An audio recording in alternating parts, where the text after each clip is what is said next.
কে দিল পিরিতের বেড়া লিচুর বাগানে। কে দিল পিরিতের বেড়া লিচুর বাগানে। মানে soft, tendering, emotional folk song. আজকে লিচুর বাগানে গানটার রিভিউ দিব। অনেকেই দেখলাম যে গানটার রিভিউর নিচে মন খারাপ করেছে, তাদের কাছে ভালো লাগে নাই, কিন্তু আমার কাছে গানটা খুব খুব খুবই ভালো লেগেছে। দেখেন, প্রথম কথা হচ্ছে যারা এক্সপেকটেশন নিয়ে বসেছিলেন যে এটা একটা আইটেম সং, এবং আইটেম সং যেরকম হয় দুষ্টু কোকিলের মতো মিনি শর্ট ড্রেসে পরে আবেদনময়ী ভঙ্গিতে নাচবে, আর বিট, গানের বিট ধামাক্কা ধামাক্কা ধামাক্কা, মানে বিটে মানে ফেটে যাবে, একটা অস্থির ভাইব ক্রিয়েট হবে, এরকম একটা এক্সপেকটেশন নিয়ে যারা তাণ্ডবের আইটেম সং দেখার জন্য বসেছিলেন তারা অবশ্যই এটা দেখে হতাশই হবেন। কিন্তু আপনি যদি কোনো প্রকার এক্সপেকটেশন ছাড়া গানটা দেখেন, আপনার কাছে মনে হবে তাণ্ডব টিম একটা ট্রিমেন্ডাস জব করেছে। তারা একটা এক্সপেরিমেন্ট চালাইছে আইটেম সং এর উপরে, এবং সেই এক্সপেরিমেন্টটা 100% সাকসেসফুল। প্রীতম হাসান ফোক গানকে ফিউশন করে এই জেনারেশনের কাছে যেভাবে পৌঁছে দেয়, সেই কাজটা প্রীতম হাসান এই গানের উপরে করছে। এবং প্রীতম হাসানের সঙ্গে জেফার গানটা গিয়েছে, এবং ফোকের সঙ্গে কোরাসের সঙ্গে পেছনে আরো অনেক শিল্পী ছিলেন। আচ্ছা, গানটা সম্পর্কে কথা বলার আগে আমি সেট সম্পর্কে একটু কথা বলে নিই। ফোক স্টুডিওর যেরকম সেট হয় ওই আদলে সেটটা হইলেও আমার কাছে এই সেট দুর্দান্ত লাগছে। আমার কাছে মনে হয়েছে মুম্বাইয়ের কোনো একটা সেটে বসে, মানে সালমান খান বা শাহরুখ খান যেরকম সেটে গানের শুট করে ঠিক ওরকম একটা সেটের একটা ফিল পাইছি আমি। এবং কস্টিউম ভাই, আমি আপনারা গানের মিউজিকটা অফ করে দিয়ে আপনি শুধু শাকিব খান, সাবিলা নূর এবং এদের ব্যাকগ্রাউন্ডের যে ডান্সাররা আছে তাদের কস্টিউমটা দেখবেন। প্রত্যেকের কস্টিউম, ইচ অ্যান্ড এভরি ওয়ানের কস্টিউম অসাধারণ এবং একটা বলিউড ফ্লেভার। আমি এর আগে বলছিলাম যে আপনারা বরবাদ দেখে বলিউড ফ্লেভার পাইছেন, তাণ্ডব দেখে হলিউড ফ্লেভার পাবেন। তো যেহেতু হলিউডের কাছে না গেলেও বলিউডটাকে কিন্তু ঠিকই ধরতে পেরেছে লিচুর বাগানের গানের কস্টিউম।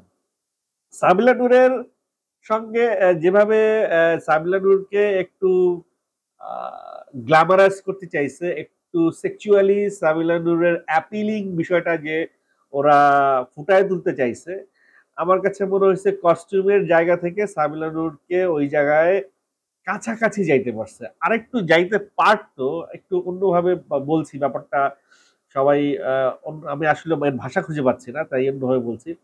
সাবিলা নূরের আরেকটু বড় বড় লাগবে বিষয়গুলো, মানে আরেকটু বেশি বেশি লাগবে। হয় না যে বাংলা সিনেমায় যদি একটু সামনের দিকটা আর পেছনের দিকটা একটু বড় হয় তাহলে দর্শক খুব, বাংলার ম্যাস পিপলরা খুব, বাংলা সিনেমার ম্যাস দর্শকরা খুব খুশি হয়।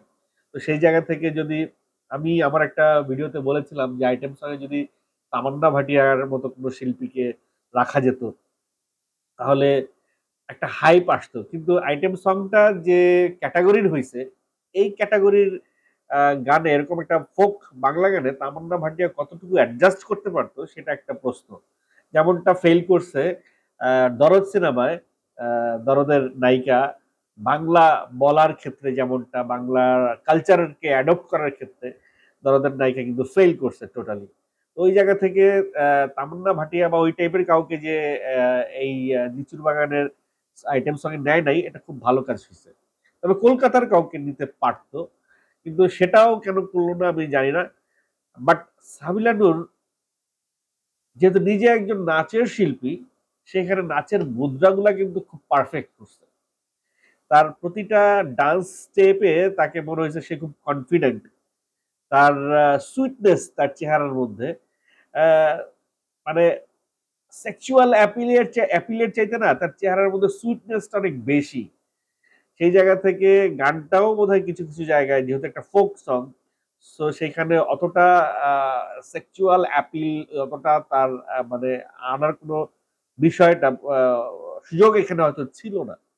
তো আইটেম সং হিসেবে এটাকে অনেকেই হয়তো মেনে নেবে না, কিন্তু আমার কাছে আমি বলবো যে আইটেম সং এর একটা নতুন অরা, একটা নতুন জনরা ক্রিয়েট করেছে তাণ্ডব টিম।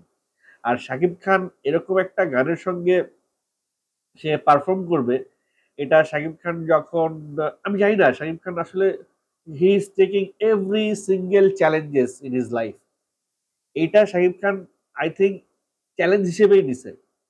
কারণ এই ধরনের গান শাকিব খান আমার দেখা মতে, এই ধরনের পারফরমেন্স, এই ধরনের ফোক গান, এই ধরনের ডান্স, এই ধরনের কোরিওগ্রাফি আমার দেখা মতে এখনো পর্যন্ত শাকিব খান কোনো সিনেমায় করে নাই এই ধরনের কোরিওগ্রাফিতে। সো তাণ্ডব সিনেমার গল্পের সঙ্গে এই গানটার মিল কতটুকু থাকবে আমি জানি না। নর্মালি আইটেম সং এর সঙ্গে সিনেমার গল্পের খুব একটা মিল থাকে না। এটা একটা দর্শকদের আলাদা একটা অ্যাডভান্টেজ, বিনোদন দেওয়ার জন্য একটা বোনাস স্বরূপ থাকে তার item সংটা। But Sabila Noor, yes, ওকে আর একটু গেইন করতে হবে।